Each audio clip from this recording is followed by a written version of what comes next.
कथाएं बहुत होती हैं, पर कथाओं को औपचारिक मत रहने दीजिए। अरे ये तो हर साल होता है, ये तो विधि है, नियम है। देखना जीवन में कहीं कथा, धर्म, तुम्हारी पूजाएं, तुम्हारी उपासना, तुम्हारे व्रत, तुम्हारे नियम, तुम्हारे यज्ञ याज्ञ, ये सब केवल नियम बन के न रह जाएं। जिंदगी ऐसे ही बड़ी संघर्षशील है।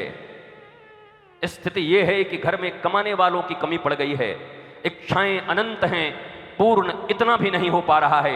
यद्यपि श्रीमद् भागवत के पूर्ण श्रवण के पश्चात आपको यह पता चल जाएगा कि आवश्यकता और वासना में अंतर होती है। आवश्यकता किसी की अधूरी रहती नहीं और वासना किसी कभी की पूरी होती नहीं। ये बात भागवत अगर बता देगा तो यही जिंदगी आनंदित हो जाएगी। जहां हो वहीं पर आनंदित होकर खड़े हो जाओगे। स्थिति नहीं बदलेगी, परिस्थिति नहीं बदलेगी, सृष्टि नहीं बदलेगी, कोई मनुष्य नहीं बदलेगा, कुछ रातों रात चमत्कार नहीं होने वाला है। अगर होने वाला है तो हमारे आपके भीतर में विचारों का परिवर्तन होने वाला है। और अगर वो विचार श्री कृष्ण का आ गया तो आप एक झोपड़ी में भी रह करके सुदामा की तरह मस्त रह सकते हो, और नहीं तो महलों में रह करके भी कंस की तरह काली चीज देख करके बाप बाप करते हुए डरते रहोगे। वो विचार बदलना होगा, और वो विचार भागवत बदलने में समर्थ है।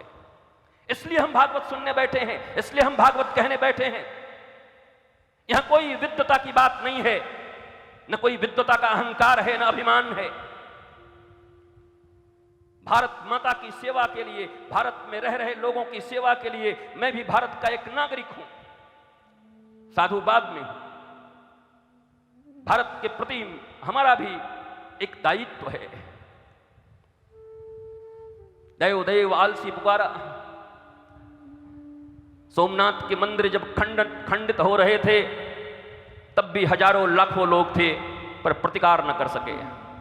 आप घबराओ मत, मैं केवल इसी विषय पर बोलने नहीं आया, मैं तो बस स्पर्श कर दे रहा हूं कि आज दाऊ दयाल जी के मंदिर में बैठकर जो हम सब बड़े आराम के साथ बिना किसी भय के निश्चिंतता से इस कथा को सुन रहे हैं, बस दाऊ दयाल और भगवान श्री कृष्ण से यही प्रार्थना है कि भारतवर्ष में इन कथाओं के ऊपर किसी की बुरी नजर न लगे। यहाँ सत्संग और कथा ऐसी चलता रहे और ये सनातन संस्कृति का वर्धन होता रहे। सिर्फ ये प्रार्थना करने और ये मांगने आया। ये मत सोचो कि सहज में मिल गया है तो कल भी मिलेगा।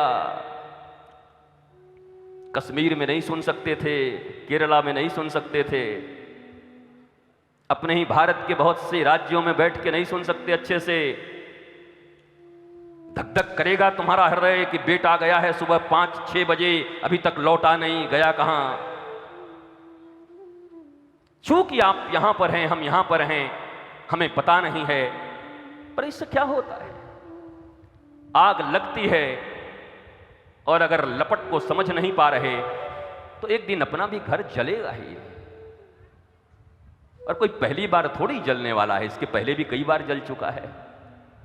बड़ी मुश्किल से तो 1947 में हमारा शरीर स्वतंत्र हुआ है। यद्यपि मानसिक रूप से हम आज भी गुलाम हैं। हमको एक व्यक्ति बोल रहे थे आते समय कि दाऊ दयाल जी में जाकर के फिर सब कहेंगे गुरुजी मैकोले बोलने लगे, थोड़ा अलग बोलना है।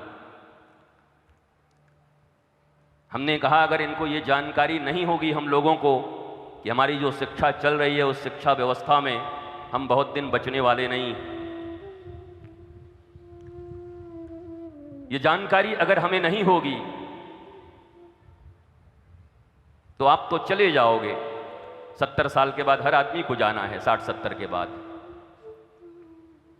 पर अपने गोद में जो बच्चे लेके घूम रहे हो ना, जिनके लिए गाड़ियां खरीद रहे हो, मकान खरीद रहे हो, दुकान खरीद रहे हो, मुम्मू मुम्मू मुम्मू पुप्पू पुप्पू कर रहे हो उनको, मुन्ना मुन्ना पुप्पू पप्पा। उन मुन्नाओं की हालत कश्मीर में क्या हुई थी?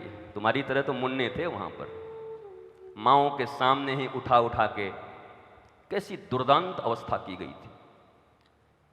अपनी रक्षा के लिए ही धर्म करना जरूरी है, धर्म पर एहसान करने की जरूरत नहीं है।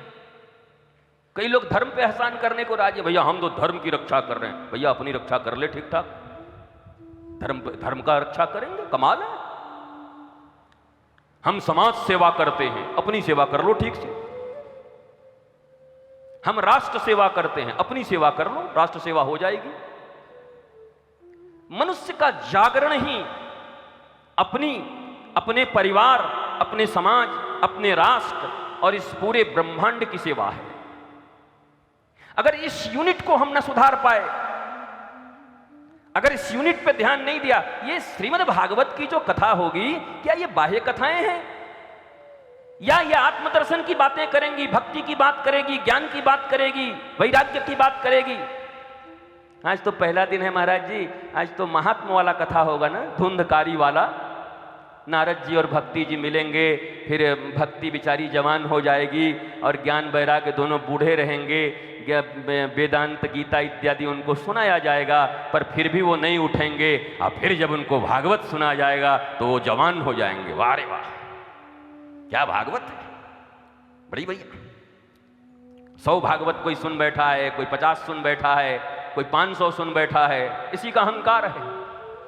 महाराज जी हम करीब 132 भागवत सुन चुके हैं। परीक्षित को एक में मोक्ष हो गए, हो तुम्हारे 132 में ना आए हो, अभी भी हाय हाय कर रहे हो।